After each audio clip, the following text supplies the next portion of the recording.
recipes from Ronjini. How are you folks doing? Today we are doing a chicken roast, a quick fix chicken roast. Chicken roasts are perhaps the earliest ways humans learned to eat chicken. Once the fire was discovered and man learned to hunt and eat cooked food, chicken roast over open fires came into being. The world's oldest gastronomic society, the Brotherhood of the Chain of the Roasters, was founded in Paris in 1248. Louis IX, King of France, loved his roasts. While roasting can be simple, it can be tricky too. It has to have a browned exterior with a tender inside. As the saying goes, good roast chicken will never let you down. However, getting any too good cook to argue on actually to roast a chicken is next to impossible. Do we use high temperature, or should you take it low and slow? Leave it tightly covered or over an open fire? Baste the chicken? Yes, no. There remains hundreds of questions. Do what works best. Roast chicken is known by different names worldwide. Be it a chicken marinated only with kosher salt, or a cumin paprika spice chicken, or a citrus marinated chicken, or a koji chicken, even a fennel rubbed chicken, or an apricot prune stuffed chicken, or a simple iron skillet grilled chicken with potatoes, fat and seasonings. All of these can be roasted to perfection. Whether in an oven or an open fire or pan roasted, roast chicken is always magical. For the ingredients of the chicken roast, we need 500 grams of chicken. I have here 500 grams of fresh chicken. You may use chicken drumsticks or chicken legs. I have an assortment of pieces here. Around 3 potatoes, I have halved it. You can use small baby potatoes also. I have a few bay leaves, a few sticks of cinnamon, ghee, salt and pepper. So this quick fix chicken roast actually needs 3 ingredients, this bay leaf, cinnamon, salt, pepper and ghee.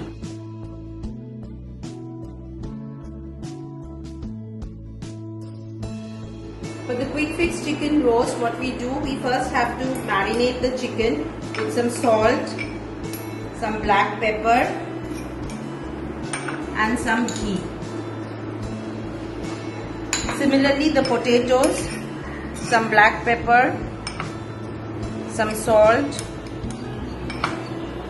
and some ghee. Use your hands. Hands gives the best taste to your food. This doesn't need prior marination. You are back from office or you're back after a hard day's work, you want something quick, you can do it. But if you want to marinate, you can keep the chicken marinated for around an hour or so. But I do not marinate, there's no difference in taste. So after this marination of simple salt, black pepper and ghee, we now go towards the gas where we have to put them in high heat and seal the juices of the chicken at the first time. I am using an iron skillet. You do not necessarily have to use an iron skillet, but whatever vessel you use, it has to be thick, bottomed. So first I am putting in the ghee. The ghee is sizzling. I put in the chicken. It's as simple as this. I put in the chicken and the potatoes.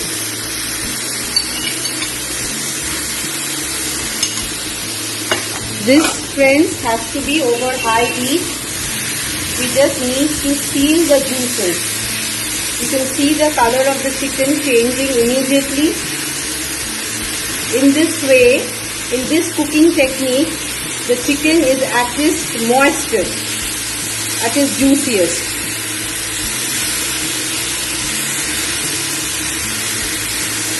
There's a beautiful aroma of the ghee and the black pepper.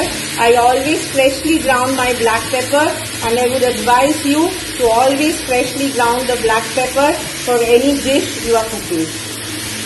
You know, there's a huge difference between store-bought brown pepper and freshly home ground black pepper.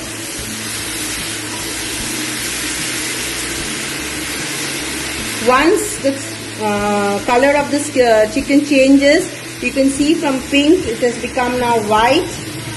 It is at this point we have to cover the chicken for around 10 minutes.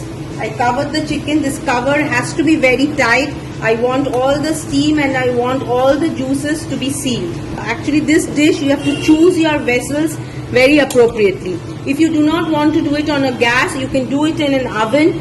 For the preliminary part, if you are doing it in the oven, after the marination, you do it for 180 degrees centigrade for around 10 minutes. You cover it with the foil, and then I'll be coming to the next step. But I think preferably we would prefer doing it over a skillet. Midway, after about 5 minutes, I give the chicken a stir. And I'm really being glued to the aroma of this ghee and black pepper. You can just see the beauty of it. I need another 5 minutes. Within that 5 minutes, what we do, we have to have some hot water. I'll go to heat my water. Let the chicken broil. And I'll be back after heating my water. It's 10 minutes. And now I put on some hot water. Please ensure that this water is hot. After you put the hot water, put in the bay leaves and the cinnamon sticks.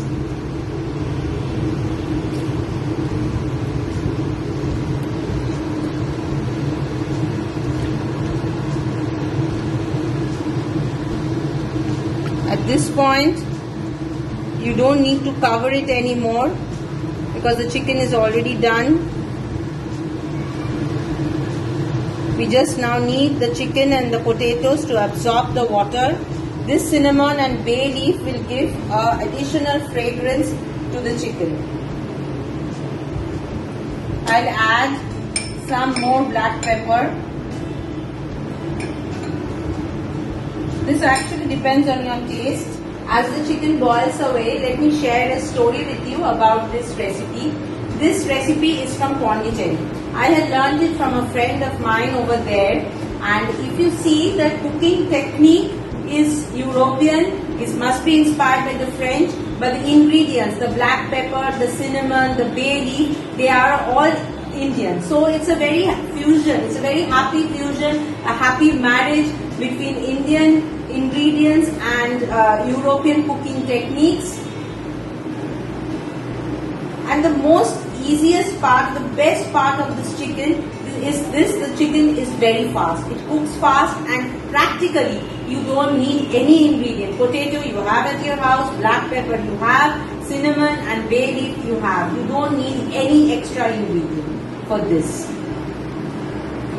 So maybe another 10 minutes, the chicken has to be dry. And this is, I'm doing on a skillet, but what I was saying earlier, if you are doing it in an oven, after the 10 minutes of high heat in the oven, you do the same thing over the baking dish. You add the water, you add the cinnamon, you add the bay leaf, and you put it again back into the oven for another 15 minutes at around 160 degrees centigrade. I think that will give a good effect. And if you want a reddening, you can use the charcoal button on your oven, or you can increase your temperature to 220 and you can just keep it for 5 minutes. You will get a nice crust and you will get a nice brown color.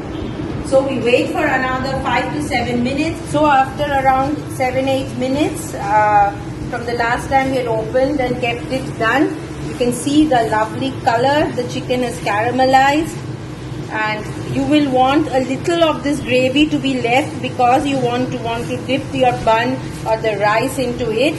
So at this point I off my gas. You can see the lovely color, and I'm so sorry I can't get you the aroma of the chicken, but once you do it in your kitchen, I think your entire family will love it. So here it goes for serving. The chicken roast is ready to be served. There are several serving suggestions. You can serve it with bun, you can serve it with bread, you can serve it with rice or even boiled spaghetti. If you are serving it with a bun or a bread, cut your bread into half and take it into the iron skillet and roast it in that skillet. The remaining gravy will be soaked up by the bread, and just before you put it in your dinner table, the ghee you had, the leftover ghee and the black pepper you had, Mix the two like this and just maybe a drizzle of it on the chicken. And your dinner is fixed for happiness.